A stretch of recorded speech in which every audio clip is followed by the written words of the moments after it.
L'église est un grand étalage avec beaucoup de fruits. Et quand on voit qu'il y a quelques fruits qui manquent, ou bien on stresse parce qu'il faut qu'ils arrivent encore, ou bien on se dit qu'il y a d'autres fruits, il y a d'autres étalages possibles. Voilà. Et cette activité missionnaire, ça consiste à dire, eh bien, partout où nous sommes, les chrétiens, nous ne sommes pas chargés d'attendre que les autres arrivent, on va vers eux, on s'intéresse à eux. C'est quelque chose qui est dans l'Évangile, dans les Actes des Apôtres. On va à la rencontre des personnes, et je ne dirais pas des paroissiens parce que les paroisses se vident de plus en plus, mais dire que l'Église existe, peut-être autrement que ce que les gens avaient l'habitude. C'est-à-dire qu'il y avait l'Église et c'est les gens qui allaient vers l'Église. Maintenant, en fait, c'est nous qui allons plutôt à la rencontre des personnes. Et l'évêque a dit, allez, cette fraternité missionnaire, elle aura pour but de susciter, d'impulser, de collaborer, de prendre des initiatives pour qu'un peu partout, l'esprit soit vraiment missionnaire.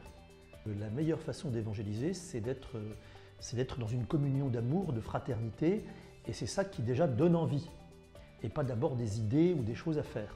Dans la fraternité, il y a donc 2 couples, il y a une religieuse, sœur Edwige, qui a 28 ans, il y a un diacre qui va être prêtre normalement l'année prochaine, Maxime, qui a 27 ans, je crois. Et puis il y a 2 prêtres, Dominique Fleury et moi, et nous sommes prêtres à temps plein dans ce ministère. Chacun a sa façon d'appréhender l'évangélisation, et bien sûr l'évangile, et il faut respecter ça. Il y en a dans la fraternité qui vont arriver 2 par 2 en disant « vous en êtes où avec Jésus ?» bon, qui vont sonner aux portes systématiquement de tout un immeuble. Puis il y en a d'autres, par exemple comme moi, qui ne vont pas le faire, qui vont faire autrement. Moi, je préfère la rencontre dans la rue. Enfin voilà, chacun a son style. Ça se tint de façon agréable à se réunir tous les jeudis matins. On célèbre la messe, on prie ensemble, on partage l'évangile. C'est-à-dire que là, l'idée, c'est vraiment de montrer aux gens que l'église est ouverte. D'ailleurs, elle est ouverte dès 8h30 le matin jusqu'à tard le soir, puisque tous les soirs, nous avons organisé des soirées avec des thèmes différents. L'idée, c'est, comme vous le voyez cet après-midi, c'est vraiment de toucher à la fois les jeunes, mais également toute population. Et donc pendant 8 jours, on vit avec les chrétiens et on va à la rencontre des personnes du coin, comme dans l'évangile, 2 par 2. Puis évidemment avec des activités, des veillées à l'église. Les églises sont ouvertes toute la journée et ainsi de suite. Plus l'expérience missionnaire se vit, et là je parle d'espaces pastoraux très très divers. Ça peut être une grande banlieue de Reims, ça peut être un ensemble de petits villages, ça peut être une journée ponctuelle, ça peut être un baptême dans l'esprit. À chaque fois, on voit que, de fait, il y a des gens qui disent toujours « ça ne m'intéresse pas » quand on va les voir, « je suis athée », etc. Mais en fait, la plupart des gens, très souvent, sont réceptifs à une rencontre en profondeur. Et ça, c'est très beau. Il y a même des visages qui sont crispés au début, puis qui se décrispent et qui sourient.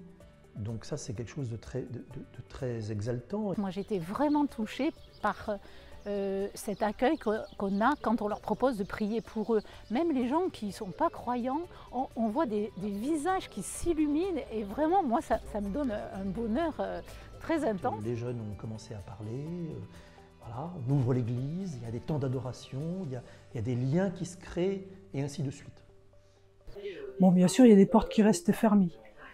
Et d'autres, on a l'impression, ah, ils sont heureux et ils ont quelque chose à dire et on arrive au bon moment. Des personnes seules, isolées, qui sont malmenées par la vie, qui ont eu de mauvaises expériences, qui sont blessées. Et là, c'est formidable, quoi. Je suis émue. Ça a été un grand renouveau de voir qu'on peut mettre en œuvre une créativité vraiment proche de l'Évangile. Je dis souvent, l'Église est universelle et pas unicervelle.